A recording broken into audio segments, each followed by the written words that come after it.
நாம் இந்த வீடியோவில் என்ன பற்றி பார்க்க போகிறோம்னா சூதுகவும் 2ஓட ட்ரெய்லர் பார்க்க போகிறோம். ஆல்ரெடி பார்ட் 1 நம்ம விஜய் சேதுபதி அண்ணன் பயங்கரமாக மிரட்டி இருப்பாப்புல.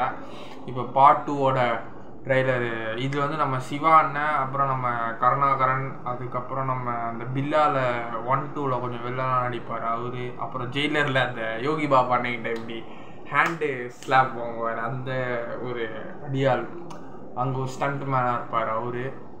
இவங்களாம் நடிச்சிருக்காங்க புது. அதில் பார்த்தோன்னா நம்ம அசோக் செல்வன் சார் அண்ணன், விஜய் சேதுபதி சார், அப்புறம் சஞ்சிதா ஷெட்டி, இவங்களாம் நல்லா நடிச்சிருப்பாங்க. இதோட ட்ரெய்லர் எப்படி இருக்குன்னு பார்ப்போம். இது இந்த ஃப்ரைடே வரைச்சு இந்த படம். அருமை பிரகாசம் நான் கட்சி காமெடி வச்சு பண்ணுறாங்க போல பாலிடிக்ஸ். கருணாகரன் சார் வந்து ஏதோ ஒரு போஸ்டிங்கில் தமிழுக்கும் திருக்குமரன் பணம் பறக்குது. Radha Ravi sir, MS Bhaskar sir வேறு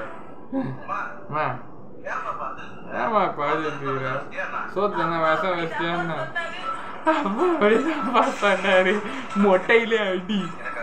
அதுக்காக நீ ஒரு 10 ரூபா பார்த்துக்கிறியா? பார்சல் போய் எடுத்துட்டு வந்துடுறேன்.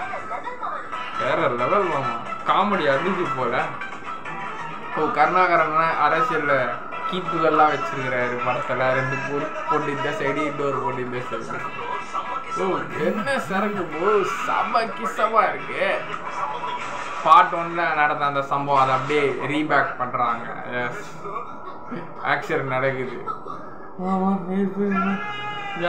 பார்ட் 1ல பார்த்தோம்ல அந்த சீன் அப்படியே சிவானா காமெடியா போடுறாரு. போடு அடி போடு. ஃபைட்லாம் வேற லெவலில் இருக்கு. காமெடி ஃபன் கேரண்டி இது கன்ஃபார்ம் இந்த படத்தில். போடு என்ன மயிரா கருணாகரன் போட்டு தள்ளுறாங்க. ஃபைட்டு நடக்குது. MS பாஸ்கர் அண்ணன் ஏதோ ஒரு மர்டர் பண்ணுறாங்க. பார்ட் 1ல எப்படி இருந்ததோ அதே தான். பார்ட் 1 நான் அப்போ சின்ன பையன். பார்ட் 1 வரும்போது சுட்டுதோம் அப்போனா ஸ்கூல் படிச்சுருந்தேன். ஒரு 8ஆவதோ 9ஆவதோ சம்திங் படிச்சுருந்தேன். இந்த மாதிரி நேரத்தில் தான் தெளிவா விக்ரம் டைலாக் அப்படியே ரீமேக்ஸ் பண்ணுறாங்க. என்னது பரடம் நேரத்தில் தான் தெளிவாக பண்ணோம். நிதானமாக பண்ணோம்.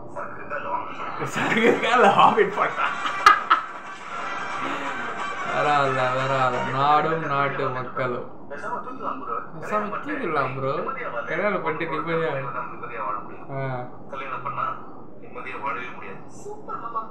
செம்ம டச்சிங்கான டைலாக் லாஸ்ட்ல போடு.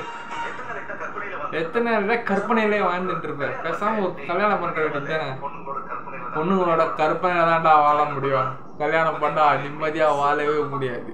ஃபைனல்ல பிடிச்சா டச்சிங்கான டைலாக். இப்போ கல்யாணம் பண்ணிட்டு வரானா நிம்மதியாக அப்படியே வாழ்றானா. நல்லா கல்யாணம் பண்ணால் சிங்கிளாக இருக்கிற பிரச்சனை இன்னும் அதிகமாக டபுளாக தான் வரும். கரெக்டாக இதை வர கன்ஃபார்ம் தேட்டர் போவாங்க. சிரிக்கணும்னா நான் போவேன்.